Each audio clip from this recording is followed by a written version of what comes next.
The tiles must be held in vertical position, resting on the ground the largest side. The placement of a slip-resistant layer between the ground and the material is recommended to protect edges and corners.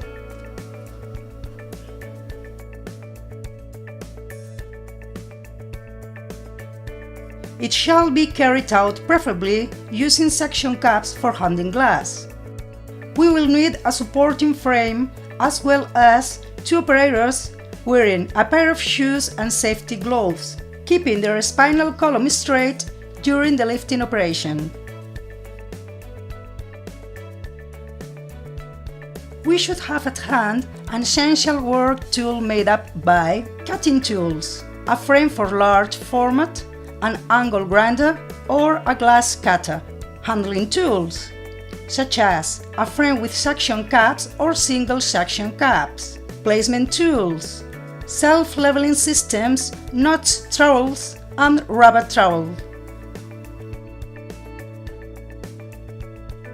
Maximum stability conditions regarding the surfaces must be required. Apart from the general delivery state of the fixing surface, an entirely fixing surface flatness of 1.5 mm measured by a 2 meters rule must be demanded to install the arc-lamp ceramic tile. Finally, the preparation of reference marks to level and align the pieces is needed.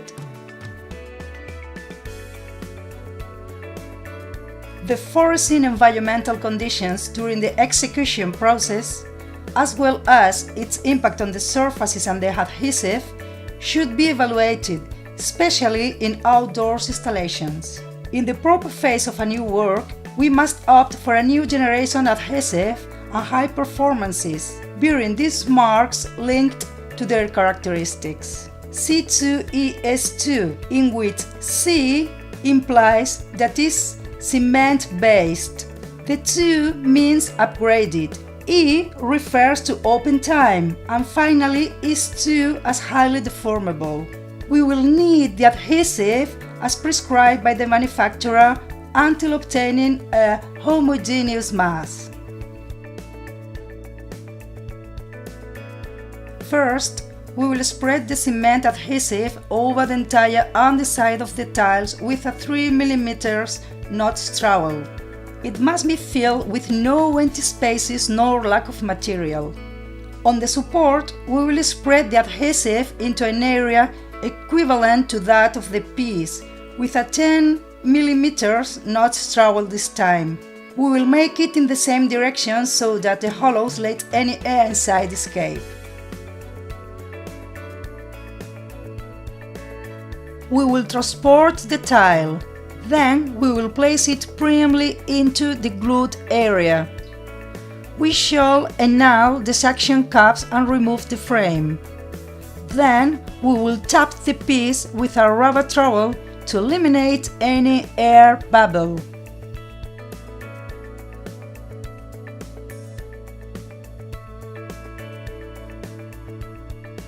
It is made up of 3 essential elements: the bases, the wedges, and the pliers.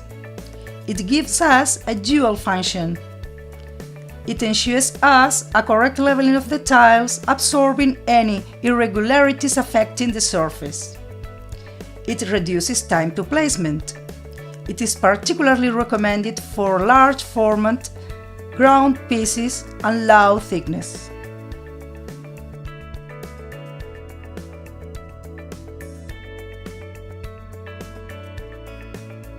First, we will prepare a stable and flat working surface, larger than the tile to be cut. Second, we will score at both ends the cutting line with a pencil. Third, we will lock the cutting guide in place using the section pads so that it sticks tightly on and cannot move. Fourth, we will score the ceramic tile. Fifth, we will pull the cutting guide, sliding the slab so that the cutting line is right on the edge of the workbench. Then, release the section pads to free the cutting guide and pull it to the center of the tile. Sixth, Break off the score section by attaching the pliers to one end, in line with the score mark made on the surface, gradually pushing until it starts to break. How to cut ceramic tiles with a glass cutter. First, we will place the arc lamp tile on the workbench and score the cutting line at both ends. Second, we will take a spirit level or similar as a support. Then, we will trace a firm and uniform pressure line from point to point scored. Third, we will perform the break using the pliers, gradually pushing until the tile breaks. How to cut ceramic tiles with an angle grinder. High speeds of rotation and low fit rate must be chosen to obtain a good result. We will preferably use wet cutting continuous rim diamond tile saw.